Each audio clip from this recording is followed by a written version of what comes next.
नमस्कार दोस्तों, मैं हूँ रोमा और आप देख रहे हैं न्यूज़ नशा। दोस्तों, आज हम बात करेंगे जम्मू कश्मीर की राजनीति के उन पहलुओं की जो इस समय सुर्खियों में है। जैसे कि आप सभी जानते हैं कि 8 अक्टूबर को यहाँ चुनावी नतीजे आने वाले हैं और हर राजनीतिक दल ने अपने-अपने मुख्यमंत्री पद के चेहरे जनता के सामने पेश कर दिए। बीजेपी का नारा है कि हिंदू सीएम लाओ, लेकिन अगर कश्मीर में कोई मुख्यमंत्री बनता है तो कौन सा चेहरा सामने आएगा? इस सवाल पर चर्चाएं तेज हो चुकी है। वहीं दूसरी ओर पीडीपी प्रमुख महबूबा मुफ्ती बार-बार ये दावा कर रही है कि उनके बिना सरकार नहीं बन सकती, जबकि भाजपा कह रही है कि वह अपने दम पर पूरी बहुमत हासिल करेगी।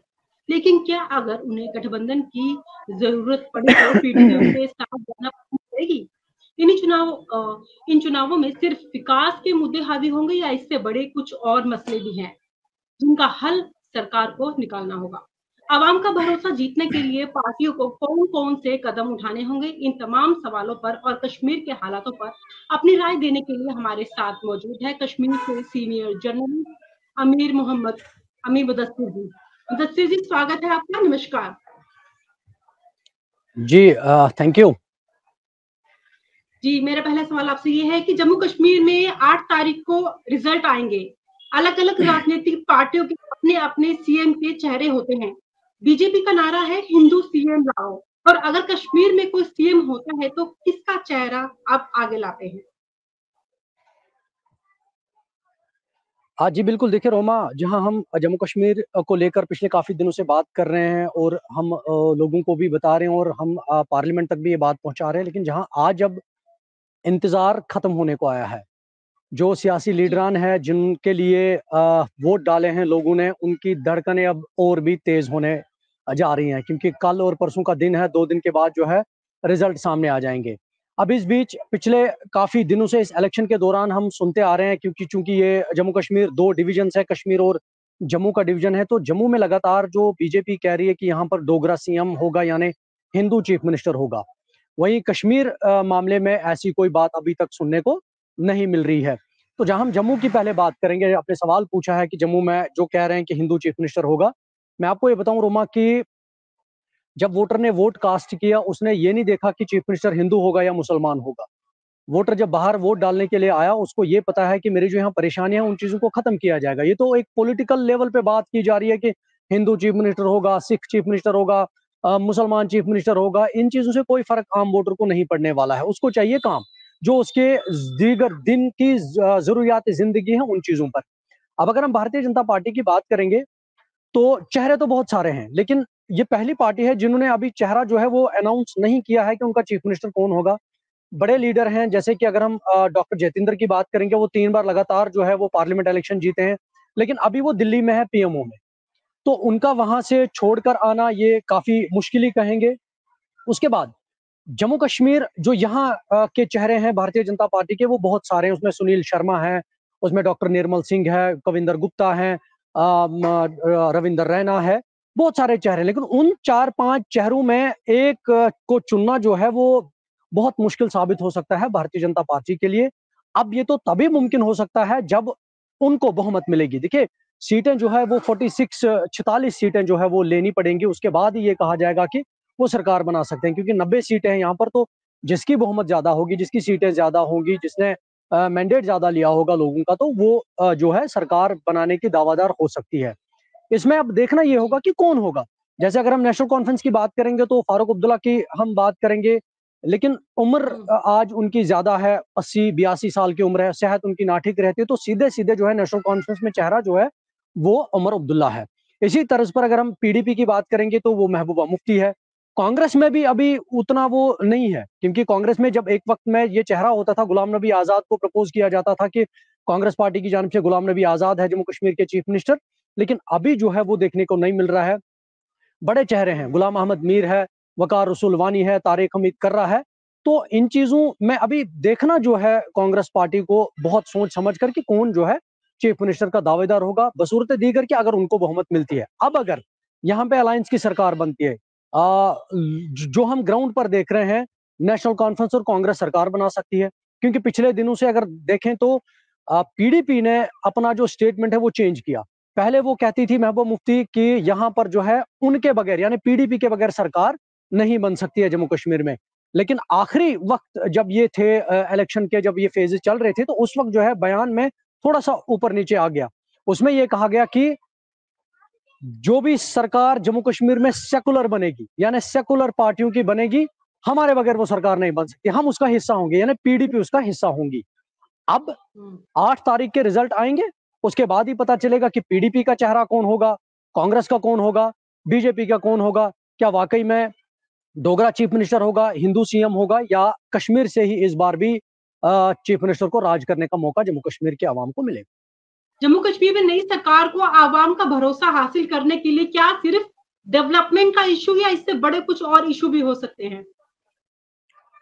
ये बहुत अच्छा सवाल है। इसमें जो हमें इस वक्त सरकार के लोग सुन रहे होंगे, जो इस वक्त हमें जो जिनको वोट मिला है जम्मू कश्मीर से, जो इलेक्शन में हिस्सा ले रहे थे, वो भी हमें सुन रहे होंगे, और जिन लोगों ने वोट डाला है वो भी हमें इस वक्त सुन रहे हैं। देखिए, जब किसी भी पार्टी का कोई भी चीफ मिनिस्टर बनता है, कोई मिनिस्टर बनता है, किसी पार्टी की कोई सरकार बनती है, तो सरकार में काम होते रहते हैं। आपके इलाके में स्ट्रीट लाइट लगानी है, आपको सड़क बनानी है, आपको अस्पताल बनाना है, आपको स्कूल बनाने हैं, आपको नौकरियों के लिए लोगों को भर्ती करना है, ये बातें तो चलते रहते हैं। सबसे खतरनाक मामला जो इस वक्त है, जो आपने सवाल में पूछा कि क्या और भी इश्यूज हैं, बहुत बड़ा इशू है जम्मू कश्मीर में लेकर, खासतौर पर वादी कश्मीर की मैं बात करूंगा। अगर एक कैंडिडेट जो है वो फॉर्म भरता है नौकरी हासिल करने के लिए, उसको देखा जाता है कि इसके 4 जनरेशन तक दूर दूर में कोई मिलिटेंट तो नहीं रहा है, उसको कहीं से लिंक तो नहीं है उस खानदान से जिसके घर में कोई मिलिटेंट रहा होगा, भले उसको मार दिया होगा या अलाइव होगा, अभी उसके लिए परेशानियां बहुत ज्यादा है। उसको नौकरी जो है वो मिलना बहुत मुश्किल हो रही है, क्योंकि ये देखा जाता है, उसका कैरेक्टर चेक किया जाता है, उसके थाने में कैरेक्टर सर्टिफिकेट नहीं बन पा रही है। वजह ये होती है उसके मामे का, ताए का, चाचे का, भतीजे का बेटा होता है, मिलिटेंसी में इन्वॉल्व होता है, जिसका इस शख्स के साथ ताल्लुक नहीं होता है, ये पढ़ा लिखा होता है, ये बाहर होता है।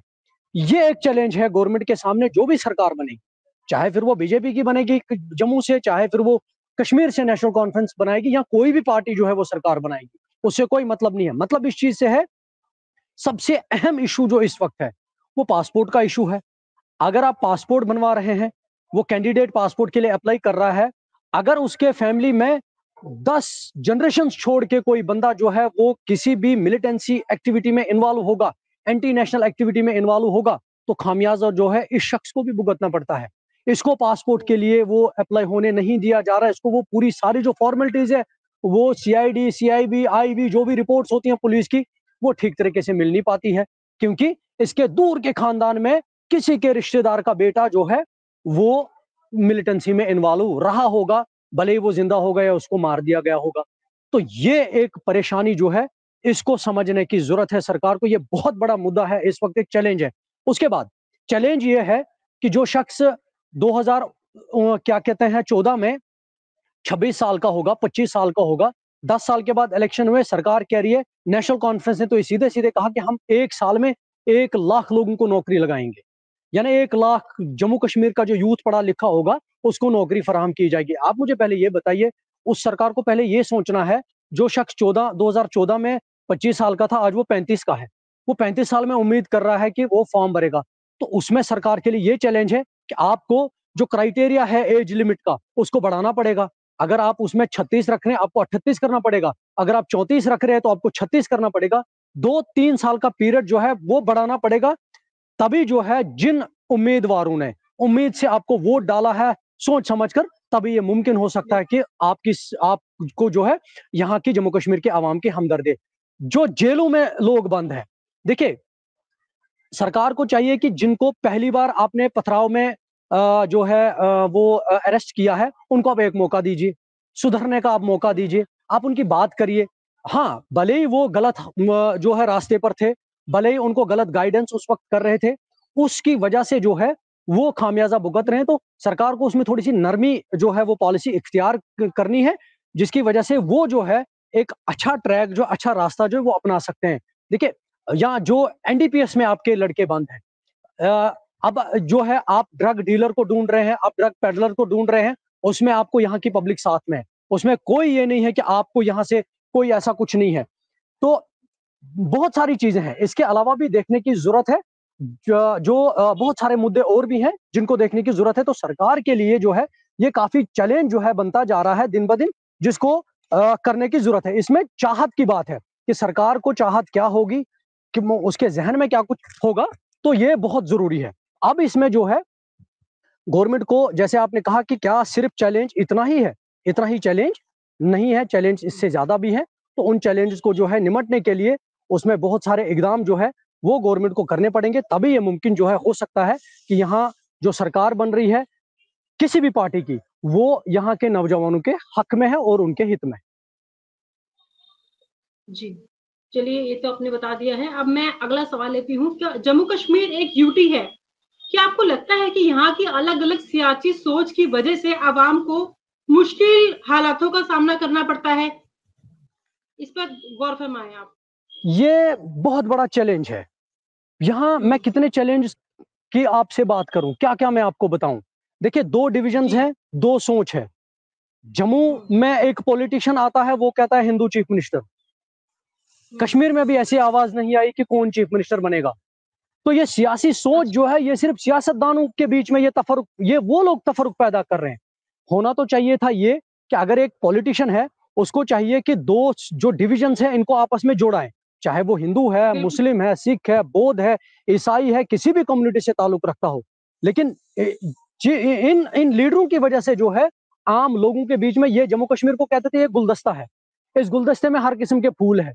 इसमें लिली भी है, इसमें टुलिप भी है, इसमें रोज भी है, इसमें बाकी सारे जो फ्लावर्स है वो भी है। तो सारे जो है गुलदस्ते में ही अच्छे लगते हैं। अगर आप इनको अलग अलग करने की कोशिश करोगे तो आपको तो मुसीबतें खड़ी हो जाएंगी।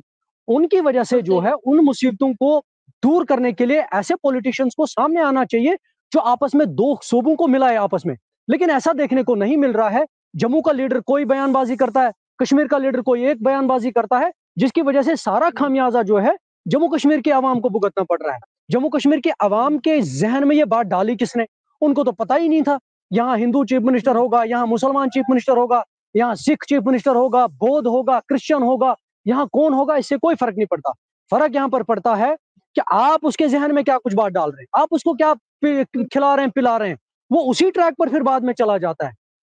तो इन चीजों को रोकने के लिए एक पॉलिटिशियन को संजीदगी से काम करना पड़ेगा ग्राउंड पर, और जो ये दूरियां हैं इन दूरियों को खत्म करने की कोशिश उसको करनी चाहिए, ना कि इसमें वो आग में पेट्रोल डालने की बात हो। क्योंकि जरूरत इस बात की है, अगरचे इतना बड़ा गैप जो है वो देखने को मिला है, इस गैप को थोड़ा सा जो नजदीक है उसको लाने की कोशिश की जानी चाहिए। तो ये मेरे ख्याल से बहुत अच्छी बात होगी।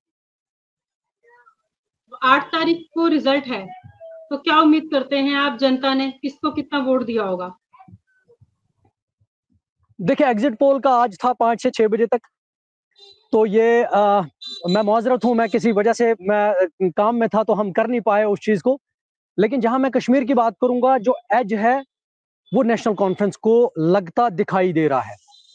क्योंकि जहां नेशनल कॉन्फ्रेंस 2014 में 15 सीटों पर थी, 15 सीटें उन्होंने हासिल की थी नेशनल कॉन्फ्रेंस ने, तो आज जो है, जो हमारे पास ग्राउंड रिपोर्ट है, मुझे माफ करें सुनने वाले क्योंकि मैं स्पोक्स पर्सन नहीं हूं, मैं ग्राउंड रिपोर्टर हूं, और शायद मीर मुदस्सर असली बात बोल रहा है तो शायद आपको कड़वी लगे, या जो हमारे सुनने वाले हैं। नेशनल कॉन्फ्रेंस को एज जो है दिखाई दे रहा है वादी कश्मीर में, और वही बीजेपी को एज जो है वो जम्मू सूबे में है। अब ये देखना होगा इसमें कि जो इंडिपेंडेंट कैंडिडेट्स हैं, जो कांग्रेस है या पीडीपी है, उनके पास कितनी सीटें आती हैं, और उसके बाद जो है किस किस की सरकार बनेगी, ये तो वक्त ही फैसला करेगा। लेकिन अभी जो है, अगर हम वादी कश्मीर और जम्मू के बीच में जो दो सूबे हैं इनकी बात करेंगे, तो जम्मू में अभी बीजेपी को एज जो है दिखाई दे रहा है, और कश्मीर में जो है वो नेशनल कॉन्फ्रेंस का देखने को मिल रहा है। चलिए इंतजार करते हैं वह 8 तारीख का रिजल्ट। पास ही है, बिल्कुल, वक्त नहीं है, समय आने ही वाला है। तमाम जानकारी के लिए आपका बहुत बहुत शुक्रिया। और आप हमसे जुड़े रहने के लिए सब्सक्राइब करें YouTube पर, फॉलो करें Twitter पर और लाइक करें Facebook पर। और ज्यादा जानकारी के लिए आपको टाइप करना होगा सिर्फ न्यूज नशा।